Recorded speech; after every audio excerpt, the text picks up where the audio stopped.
masing-masing dari kalian nih, kira-kira sektor andalan di tahun 2024 dari Vario dulu. Sektor apa? Jujur, Sektor andalan ya. Disclaimer Jujur. on. nggak pernah punya sektor andalan. Oke. Baik deh. Jadi karena di kita itu kan lebih ke technical analysis, which is prinsipnya kan sebenarnya kan bottom. Kita lebih ke bottom up sih. Jadi kalau technical di beberapa saham yang ternyata satu sektor yang sama itu bagus gitu. Akhirnya kita sebut bahwa sektor itu akan jadi andalan. Tapi untuk sekarang sih belum kelihatan apa-apa gitu. Belum kelihatan apa-apa.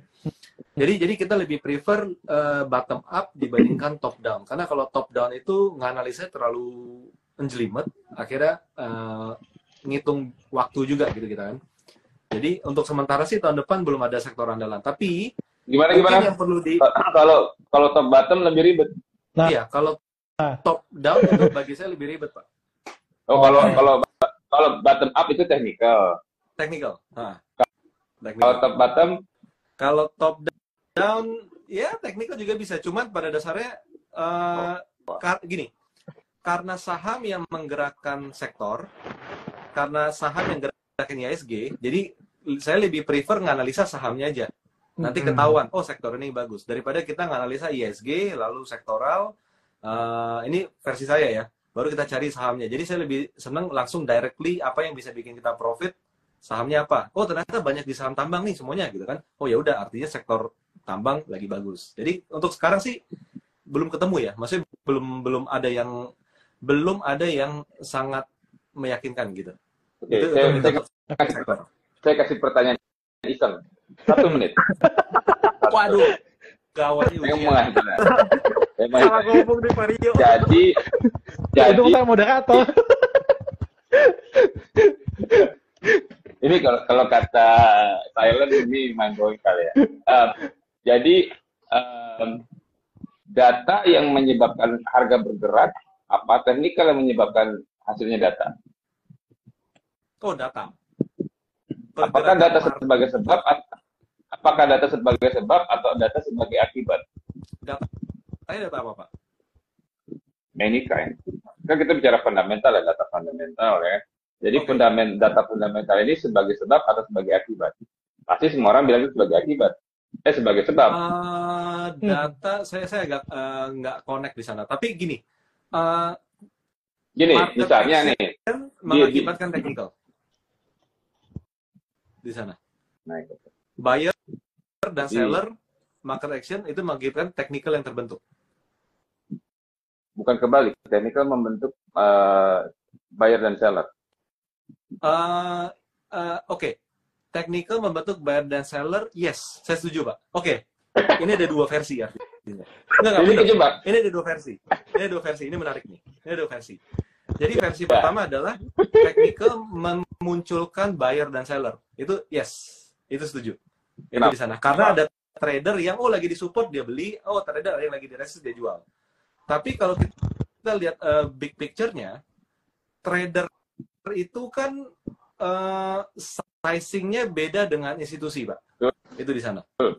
Jadi kita bicara kalau di teori Ken Slim itu kan ada namanya saham yang potensial adalah saham yang ada salah satu faktor adalah institutional sponsorship di sana. Nah, artinya institusi itu kan nggak kenal technical. Minim. Institusi itu saya di institusi dari sejak tahun 2007 sampai 2016 itu di stockbroker institusi, mereka itu nggak kenal technical. Mereka kenal cuma support di mana, ya udah beli untuk hari ini. Besok turun lagi, ya support di mana. Itu mostly seperti itu gitu loh. Mereka lebih ke fundamental. Bahkan salah satu investor besar itu juga nggak percaya ini. Jadi akumulasi yang terjadi di market itu menciptakan technical juga, Pak. Technical juga. Jadi dua sisi. Tapi kalau saya lebih melihat sisi action market in bigger size itu menciptakan flow awal teknikal ya, Pak. Kalau saya. Oke. Prinsip dasar dari teknikal analisa itu ada 5. Ketika ada harga open, harga close, ada harga high, ada harga low, dan ada volume, itu sudah namanya teknikal. Yes. Jadi disiplin ilmu yang tidak bilang yang menggunakan ada harga high, low, open, close, dan volume dia sudah masuk di teknikal. Walaupun dia bilang, saya pakai fundamental, berarti dia sedang membohongi diri sendiri. Gitu. Nah, karena saya sering rubah-rubah, kan saya sering gitu kalau di trading forex orang-orang tuh, Puan, Om Pampero, datanya apa nih? Gitu kan? Nah, sedangkan saya biasanya masuk sebelum data dirilis. Nah, jadi saya rubah. Nah, ketika orang masuk setelah data dirilis, nah, dia bereaksi setelah data rilis. Tetapi konsep yang saya buat adalah data yang dirilis itu mendorong posisi saya yang sudah saya masuk.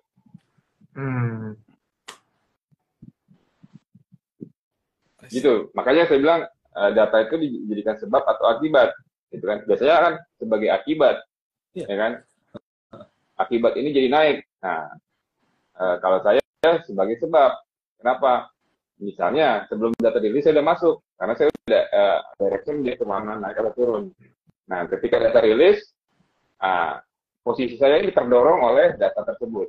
Nah, kebanyakan orang dia akan menunggu data rilis baru dia masuk, sehingga mereka akan berada di level tengah-tengah, sehingga risk dan reward trading manajemen resikonya itu jadi berantakan, tidak sebanding gitu. Nah, atau kalau mau pilihan keduanya adalah mendingan stay outside sebagai penonton. Gitu, Pak. Nah, saya sengaja iseng. Kenapa? Biar teman-teman, oh iya ya, jadi gini nih. Oh iya, jadi gini nih. Gitu. Itu betul. Pentingnya. Menarik. Ya, menarik. Nanti saya nunggu diundang ngopi aja. Nah, Pak, dan nanya Pak, gimana caranya masuk duluan Pak Indra? Ada sebelum data keluar nih. Jadi datanya tadi mendukung posisi kita. Ada yang nanya nih kebetulan. Gimana cara datanya masuk? Oke. Sebenarnya sederhana, karena itu kan kita cuma nentuin level jual dan level beli. Hanya di situ aja. Nah, ketika kita masuk level beli, kita udah harus kalkulasi bahwa ini sudah benar-benar bottoming. Gitu. Nah, Pak, saya nggak bisa kasih tahu detail. Kenapa? Karena itu sudah berbayar kalau saya sampai detail ke sana. Nah, tapi basically saya kasih gini, kita trading itu kayak masak. Kemarin saya ngomong sama Pak Rio, trading itu kayak masak, ya kan? Kayak masak. Misalnya, pertama apa? Tentukan dulu harga, price.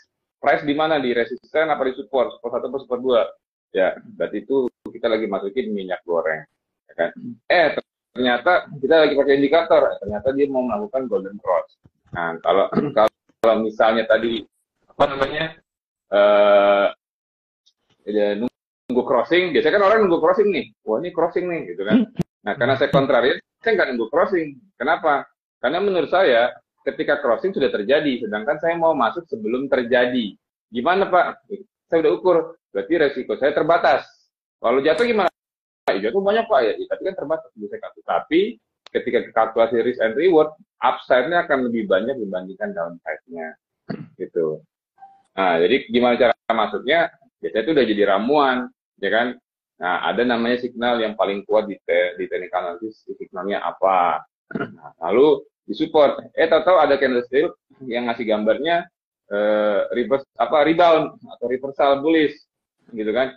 Harga di support, ternyata lagi golden cross, tahu-tahu signal candlesticknya ngasih tahu lagi reversal. Berarti kan ada tiga alasan yang mengatakan bahwa ini akan naik. Nah, itu kita masuk. Nah, tahu-tahu ternyata ada data. Saya data nggak pernah saya pakai, gitu. Kenapa? Karena buat saya sebagai noise, gitu. Karena kan grafik itu sudah mencerminkan perilaku pasar. Grafik itu sudah mencerminkan behavior market, ya kan? Ya, jadi ya udah, ngapain lagi kita dengerin noise? Udah cakep-cakep pakai earphone gini udah mulus, masih ada lagi suara sumbang, gitu kan? Nah, keganggu, dengan dimatiin. Nah, itu radio, gitu. Kita pakai earphone aja, gitu. Gimana cara masuk?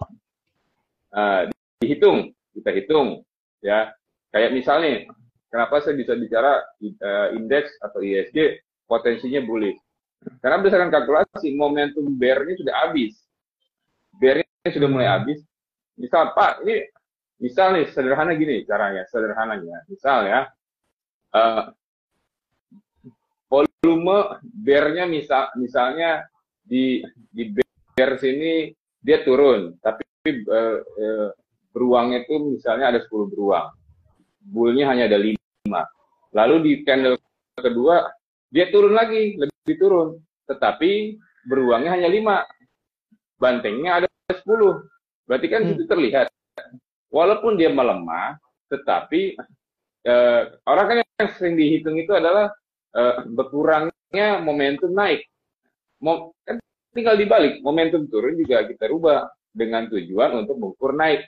Nah, orang mengukur momentum naik itu untuk mengukur turun. Sedangkan kalau kita balik, ketika dia melemah, lemah yang terbatas sehingga akan terjadi pembalikan arah. Itu saya masuk. Nah, ternyata saya cek, wah ada data. Nah, data ini saya temani, saya jadikan sekutu saya untuk memboosting pricing-nya untuk lebih. Gitu kan. Dan itu dibantu oleh indikator tadi ya sebenarnya ya.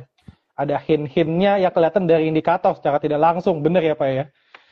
Indikator buatan sendiri. Ya. Indikator buatan sendiri. Iya. Indikator saya hampir sama kayak Bollinger Band, tapi bukan Bollinger Band. Oke. Saya mau ke Om Silent sekarang. Om, kira-kira sektor andalan di tahun 2024, sektor apa tuh Om? Waduh. Berat nih ya, pertanyaan paling berat nih yang biasa di akhir-akhir nih. Oke, sebelumnya kalau dibilang terkait sektor, mungkin bahas dulu kali ya sisa akhir ya. Dimana memang kalau kita lihat tidak ada sektor yang kuat ya di selama let's say sebulan 2 bulan terakhir yang dalam tanda kutip menjadi sektor dominan gitu. Itu mungkin saya nggak ngerasain, dan mungkin bisa jadi sampai akhir tahun nggak ada sektor dominan gitu. Kayak misalnya contoh kalau di awal tahun kita tahu salah satu sektor yang bisa dibilang dominan otomotif ya, mungkin Pak Arya atau Kokoco mungkin bisa setuju bisa enggak, tapi otomotif dan related lumayan cukup dominan ya, related sektornya itu lumayan cukup dominan. Tapi di second half gitu ya, di semester 2 saya belum menemukan nih. Dan kalau ditanya 2024 mungkin saya mau mengaitkan sedikit dengan politik ya, karena mau bagaimanapun saya rasa sebagai trader, even investor juga kita harus memahami juga situasi ekonomi dan juga situasi politik kita di dalam negeri, karena suka nggak suka itu akan mempengaruhi gitu, baik itu secara signifikan atau nggak signifikan. Nah, bicara terkait sedikit politik kan, kalau saya selalu berprinsip bahwa setiap capres dan cawapres ini kan pasti punya fokus yang berbeda-beda ya, dan itu akan merujuk ke beberapa sektor spesifik. Seandainya salah dari ketiga capres ini akan menang gitu dalam pemilu tahun depan. Jadi mungkin concernnya kalau teman-teman mau tahu ya apa nih sektor yang akan mungkin hype di 2024, mungkin salah satu hint yang bisa kita coba lakukan ya kita memantau nih. Kan biasanya udah menjelang akhir pemilu, which is kayak quick count gitu kan, quick count pun udah mencerminkan hasilnya. Misalnya kita sebenarnya udah bisa meraba-raba, oh misalnya sektor capres A, capres A ini condongnya misalnya ke pangan. Ya, berarti mungkin terkait dengan emiten yang di basis pangan. Lalu yang kedua, misalnya capres kedua melanjutkan program Pak Jokowi, misalnya pembangunan dan infrastruktur. Nah, berarti kan ada satu sektor concern yang bisa kita lihat, gitu ya. Lalu misalnya capres yang ketiga beda lagi fokusnya. Nah, itu akan kelihatan, dan biasanya kan teori Dow teori market price discount everything sama seperti kata Pak Ria nih, biasanya nanti akan terlihat juga gitu dari chartnya juga nanti akan nunjukin bahwa ini sahamnya atau bahkan sektoralnya ini mau naik, dan itu bisa kelihatan by chart juga. Jadi saya rasa mungkin itu hintnya sih, dan sampai sekarang masih abu-abu kalau ditanya mungkin Koko Cuan. Dari saya kayak gitu. Oke, kalau konglomerasi yang makin kaya tambah kaya itu ada ya Om ya belakangan ya. Kalau sektoral enggak. Itu ya Itu mereka sebulan ini ya. Itu mereka menguasai.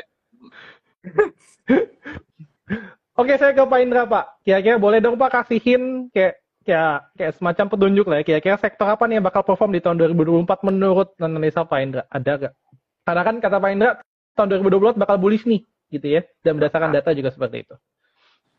Nah, sebenarnya nggak berdasarkan data saya berdasarkan logika. Karena gini, kalau yang akan aman itu menurut saya di sektor keuangan, ya. Itu itu tetap memang keuangan, tapi ya harganya nggak murah kalau di keuangan. Terus kalau keuangan dan komoditas atau energi, nah kemungkinan energi ini akan ada sedikit koreksi, gitu kan? Ada faktor koreksinya. Nah, jadi saya tuh mau menyederhanakan bahwasanya kenapa sih Pak Ida bilang siapapun presidennya marketnya bullish. Sederhana, siapapun presidennya dia nggak mau negaranya jelek, itu aja. Itu sih sederhana itu aja. Nah, terus kalau misalnya ke sektor keuangan, ya pastilah perbankan tuh udah pasti agak bagus. Kenapa? Karena alasannya money flow itu kan akan mengalir nih, ya kan? Akan mengalir. Terus ya kalau kita pakai intermarket, yang dikonsum apa sih untuk pemilu pasti makanan. Udah pasti nanti potensi inflasi agak naik, ya kan? Nah, tapi jangan lupa ketika terjadi money flow itu semuanya nggak uang cash, itu bisa juga uang utang. Nah, gitu. Itu orang utang. Nah, kalau kalau misalnya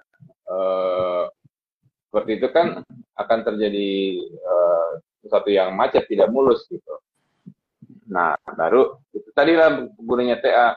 Jadi ketika kita lihat sektoral apa yang kan sederhana, teori siklus kan sederhana ya, komoditi, stok, baru diikutin sama bond, ya kan? Ya. Nah, komoditi udah mulai decline, sekarang di stoknya.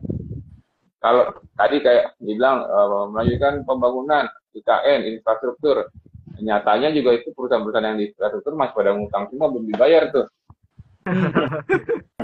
Ya kan, subkonnya nggak dibayar kan? Jadi kan tidak mencerminkan sebenarnya, tidak mencerminkan refleksi dari laporan keuangan dan ataupun refleksi banyaknya pekerjaan dengan kenyataannya kan tidak terjadi. Nah, itu nanti kalau kita ilustrasikan menjadi sebuah chart, itu menjadi bearish divergence. Ketika dia naik, harga naik, atau sentimen naik, tidak diikuti dengan jumlah volume, cash tidak mengikuti, nah terjadi pembalikan arah. Gitu. Nah, jadi kalau secara sektoral, saya tetap milihnya kalau yang mau aman, taruh di perbankan. Karena bank nggak mungkin nol. Kalau bank terjadi sesuatu, pasti di bailout sama negara. Sama kayak surat utang. Kalau beli surat utang di bond, belilah surat utang negara. Kenapa? Kalau mereka gagal bayar, mereka akan ngutang lagi. Gitu. Oke, menarik banget pembahasannya. Mungkin terakhir aku mau nanya gitu ya. Mungkin dari 3 orang yang ini nih, boleh dong kasih alasan gitu ya, kenapa sih harus ngikut IFTA terakhir? Wah. Mungkin dari Pak Indra dulu kali ya. Tadi kan Pak Indra di belakang, Pak Indra di depan. Sekarang di belakang aja. Yang dari Om Silent dulu deh. Yang fresh. Dari Om Silent. Berarti tahun depan ya Pak ya, 2024 ya. Tapi belum tahu jadwalnya kapan. Biasa bulan 10 ya Pak ya. Ya kayaknya di China, di Hainan. Oke, mungkin dari Om Silent dulu, kenapa harus ikut IFTA 2024? Oke, kenapa harus ikut IFTA gitu ya, baik itu di 2024 ataupun mungkin tahun-tahun berikutnya ya gitu, ataupun ya kita doain siapa tahu bisa balik lagi di Indonesia. Pertama ya, ini terlepas dari masalah biaya ya, karena nih masyarakat Indonesia suka ibaratnya nih kaum mendang-mending istilah netizen gitu ya. Jadi belum apa-apa kita nih udah compare dulu nih, padahal kita belum tahu gitu apa yang kita dapat tuh gimana. Dan ya mungkin teman-teman kan udah banyak lah testimoni baik itu misalnya dari Vario, dari Koko Cuan, dari saya, dan mungkin teman-teman yang Indonesia gitu yang udah hadir di IFTA Conference. Nggak pernah saya nemuin negatif, semuanya positif, dan bahkan positifnya pun luar biasa dalam kategorinya. Jadi dari situ sebenarnya sudah satu kesimpulan bahwa terlepas dari masalah harga yang kaum mendang-mending tadi, saya rasa kalau teman-teman memang mau fokusnya sebagai trader profesional di any kind of market saham, market forex, cryptocurrency, dan anything, teman-teman wajib ikut. Kalau memang teman-teman fokus ingin menjadi seorang trader profesional.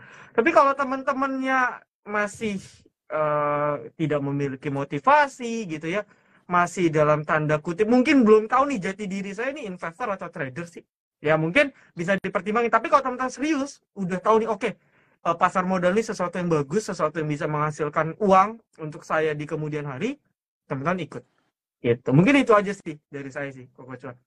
Oke, thank you Om Silent. Kita ke Pak Rio. Boleh dong Pak, kasih. Kenapa harus ikut IFTA? Ikut IFTA biar memperkaya ilmu dan memvalidasi. Jadi kadang share-share yang diberikan itu kan belum tentu mereka share di sosial media, di YouTube mereka atau apapun itu. Toh juga nggak setiap hari kita bisa ketemu mereka, jadi itu menjadi insight yang menarik. Tapi sebenarnya satu tips sih, kalau mau memaksimalkan IFTA itu, pribadi kita harus punya framework dulu gitu loh. Punya framework, technical analysis kita seperti apa, udah relatif, udah lebih agak stabil. Jadi dengan udah punya itu, pas ikut IFTA jadi lebih ada validasi, oh bener loh ternyata gini-gini, dan kita bisa lebih memperkaya ilmu.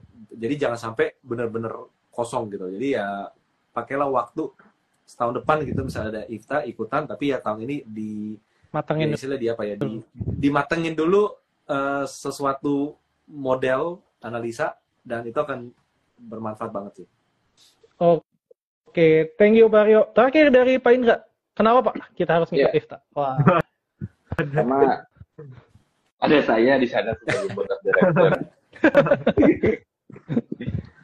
Ya tadi kalau teorinya mendang-mending sebenarnya gini. Ini ngomongin trading ini kan. Kita berbicara price and value. Nah, price-nya mahal, tapi value-nya lebih besar daripada price-nya sebenarnya. Ini saya sampaikan sama Om Silent waktu pertama kali ketemu, malam ini dia transfer. Ikut deh. Terus besoknya Koko Cuan. Korban. Dia bilang, ya, saya kan menjerumuskan ke hal yang baik. Nah, terus saya mau kasih tahu bahwa trader atau teknik analis itu ini adalah sebuah profesi sebenarnya. Ini sebuah profesi yang apabila kita kerjakan dengan tekun dan serius, itu bisa menjadi satu revenue stream untuk kehidupan. Kenapa? Saya tadi ada pertanyaan, bisa nggak trading for living? Ya, saya sampai hari ini saya masih trading for living, gitu. Kerjaan konsultan saya itu ibarat rezeki harimau, sekali dapat gede. Mungkin konsultan IPO, karena nggak tiap hari, tapi keseharian saya itu trading for living. Nah, di IFTA waktu kita mingle itu kita dapat ilmu yang nggak sengaja tercetus dari ucapan, bisa begini, bisa gitu, bisa gitu. Oh iya. Nah, lalu kalau kita ikut IFTA juga atau kita ikut organisasi lah, nggak usah ngomong kita jadi mengetahui etik, etik yang apa yang boleh kita lakukan, apa yang nggak boleh kita lakukan. Contoh, kalau kita sudah sering trading terus profit, ya kan? Ya, 1% tiap hari bisa lah, ya kan? Ya, terbukti, tapi tetap tidak boleh menjanjikan. Nah, itu etik. Kenapa? Karena itu sudah melanggar. Nah, saya selalu tekankan tuh, walaupun misal, ya, trading record saya, nanti saya nggak suka yang pamer-pamer ya, karena di IFTA juga kemarin nggak ada yang pamer MQL5-nya di sana. Nggak ada. Nah, tetapi kalau kita ikut, jadi kita terstruktur, gitu kan. Kemarin saya cerita ke Om Silent sama Koko Cuan terkait trading sebagai bisnis. Nah, saya kasih lihat tuh ilustrasinya. Trading itu adalah traderpreneur, dia bisa menjadi seorang traderpreneur. Gimana caranya? Ada kalkulasiannya. Saya kalkulasikan begini, ilustrasinya seperti ini. Month by month seperti ini, gitu. Ya. Nah, jadi kita bicara value, terus kita bicara pertemanan, ya kan?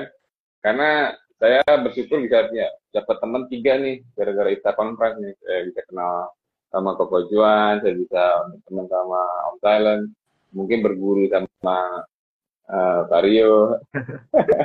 Balik, Pak. Tapi ya basically yang paling penting itu adalah riset. Nah, kalau kita punya standar, jadi kadang orang sering bilang tuh standar cuma buat entry, tapi bukan juga. Standar itu buat evaluasi, gitu. Standar jadi ketika kita mau evaluasi, kalau nggak ada standarnya juga, ya kan sama aja bohong. Apa yang mau kita evaluasi kalau sedang kita jadi punya acuan, gitu. Dan ketiga, itu kita punya networking itu internasional, gitu. Apa Indra, mentang-mentang jadi board of director, ya kan sebelum saya jadi board of director juga, saya juga ngetok-ngetok pintu dari bawah, bisa kenal sana, kenal sini, kenal speaker sana, speaker sini, ya kan, kirim-kirim email, ya kan. Nah, sekarang saya bisa dengan telepon WA langsung. Nah, tapi semua starting dari nol, gitu. Bahwasanya nggak rugi, gitu, bahwa yang kalian bayarkan kemarin itu mungkin menurut saya pertama keilmuan lebih banyak, kedua kalian bagian dari sejarah bahwa pertama kali Indonesia itu bisa mengalihkan itu, dan ketiga Presiden mengutus utusannya staf khusus untuk hadir dan memberikan pidato terkait teknik analisa di malam tadi. Gitu. Jadi TA-nya ini kita nggak usah ribet-ribet lagi. Bagus apa enggak, bener apa enggak. Orang negara udah datang kok, udah kasih pidato di situ. Secara nggak langsung itu sudah diakui gitu. Nah, teman-teman yang makanya ketika tidak kita bisa jelaskan secara akademis akan dianggap sebagai perdukunan gitu. Wah, ini gini gitu. Oh, ya udah kenapa bisa begini? Nggak bisa jelasin. Nah, gitu kan. Karena tidak tahu literaturnya, tidak bisa menjelaskan yang literasinya secara baik. Nah, kalau ikut ini bisa gitu. Kenapa sih harga naik? Karena banyak yang beli gitu kan. Ya terus ini ada yang banyak yang beli kok nggak naik? Ya volumenya kurang besar. Kok ada volume ya? Nah, itu kan struktur dari suatu pergerakan pasar, struktur dari suatu proses transaksi. Itu dari saya. Kalau saya ngomong banyak, nanti kita ngopi-ngopi aja. Kapan? Ya. Oke. Oke, thank you Pak Indra. Wah, kayaknya udah nggak berasa ya, udah 1,5 jam. Kita udah sampai di penghujung acara. Semoga materinya ini bisa bermanfaat bagi teman-teman semuanya. Nanti kalau misalkan teman-teman suka gitu ya, kita lanjut ke part 2 kali ya. Ya, jangan lupa Indonesia punya Asosiasi Analis Teknikal Indonesia. Dan bapak-bapak di sini apabila sudah mengikuti ujian CTA, sudah mempunyai gelar CTA, sudah menjadi bagian daripada Asosiasi Analis Teknikal Indonesia. Gitu. Ya. Nah, di situ kan enak. Dengan kita ngumpul itu kan banyak informasi. Gitu. Ya, Om Silent sama Koko Cuan kalau ngopi sama saya valuasi value yang dia terima kayaknya lebih banyak ya, karena saya kasih knowledge, kasih insight. Karena kan pertemanan gitu. Jadi kalau dan apa ya, saya juga paling seneng open discussion ya. Saya bukan pengajar yang baik, saya nggak punya, jarang bikin PowerPoint karena menurut saya PowerPoint itu no power no point. Jadi case study itu lebih enak, case study. Nanti yang ini saya bilang itu segambreng yang nge-add IG saya sampai ada yang namanya Koko Cuannya ini, Koko Cuan saham nih siapa lagi nih, kok orangnya beda. Doppelganger. Iya, jadi siapapun di sini yang nge-add kalau mau bertanya, kalau bisa saya tanya semampu saya jawab gitu. Nanti kita bikin sesi. Dan saya di sini tidak komersil ya, nggak dibayar nggak apa-apa, tapi kalau bisa bayar. Ya, saya senang diskusi. Jadi Pak Iyo, Om Silent sama Koko Cuan dimainin terus komunitasnya, jaga kode etik ya. Kalau tadi saya lihat sini nih Pak, bikin nanti rekaman videonya tolong di-share ya. bukan saya hostnya itu. Tapi kalau nanti mau ada sesi-sesi selanjutnya, feel free, ya feel free. Kalau mau bule juga saya bawa. Kalau mau dari negeri seberang Upin Ipin bisa saya bawa. Ya, nggak jadi nggak telepon Asia Tenggara ini masa lintas negara. Iya, masa untuk orang-orang di negara saya nggak saya support. Oke. Itu aja. Ya, sebelumnya saya terima kasih. Bapak sih sudah datang, sudah hadir, yang secara langsung mensupport ya, Oke, thank you teman-teman semuanya. Thank you juga Pak Indra, Pak Rio, Om Silent. Nanti kalau misalkan ramai kita bikin acara lagi, sesi 2-nya, pembacaan lebih menarik lagi dan lebih deep down lagi. Atau mungkin kita bikin webinar aja kali ya. Kan lebih menarik ya. Kok webinar? Kenapa nggak offline aja sekalian? Nah, itu juga menarik banget tuh. Nanti kita bisa bikin, kita bisa apa ya, networking juga ya. Networking, saling sharing atau dengan yang lebih detail. Idenya begini. Idenya adalah dari pembicara kita bikin seperti panelis, ya kan? Nah, dari kita membicarakan dari keempat orang ini atau dari kelima orang atau keenam orang itu akan membicarakan chart menurut pandangan mereka masing-masing. Jadi misalnya ada indeks, ada komoditis, ada sektoral, ada kripto, ada currency, ya. Nah, kita tidak berargumentasi siapa yang benar, siapa yang salah, tapi kita sedang memberikan pilihan, wawasan kepada siapa saja yang sedang hadir di sana, sehingga mereka punya acuan. Ya. Itu idenya, gitu. Nah, tinggal cari sponsor, gitu kan nggak mungkin kita bikin offline di bawah tenda, ya kan, nyedot SMA, nggak mungkin, ya kan, masa saya bawa kipas begini kan nggak mungkin kan. Mau saya mau bawa kipas gitu ya kan, ya bapak ibu ya nggak mungkin lah, itu misbar nanti gitu. Nah saja saya sponsornya mau dari partai atau bukan? Saya angkat tangan ikutan. Bercanda ya. Bercanda. No politik. Ya idenya dibikin gitu ya, idenya dibikin gitu, nanti masing-masing bagian chat, ya kan, semua punya view, jadi saya rasa itu optional gitu, orang punya option. Nah, jadi kita nggak perlu siapa yang benar siapa yang salah, biar market yang digest. Ya. Gitu. Menarik banget nih. Nanti kita diskusi sama teman-teman nih suka atau enggak gitu ya. Kita survei aja kegiatannya yang bagus. Galeri saham aja suruh ngebayarin semua orang di galeri kok. Dia boleh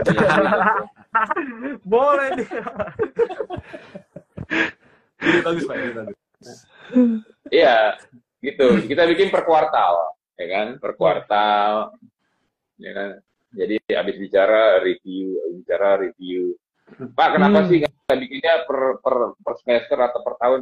Nggak, kurang menurut saya kurang maksimal. Kenapa? Karena majority itu daily trader, intraday trader.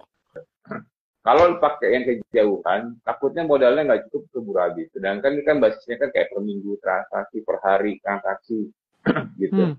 Jadi saya per kuartal. Jadi teman-teman punya insight. Nah, kuartal ini, sektoral ini, ya udah sektoral yang lagi kira-kira lagi declining, dipekin dulu deh pindah.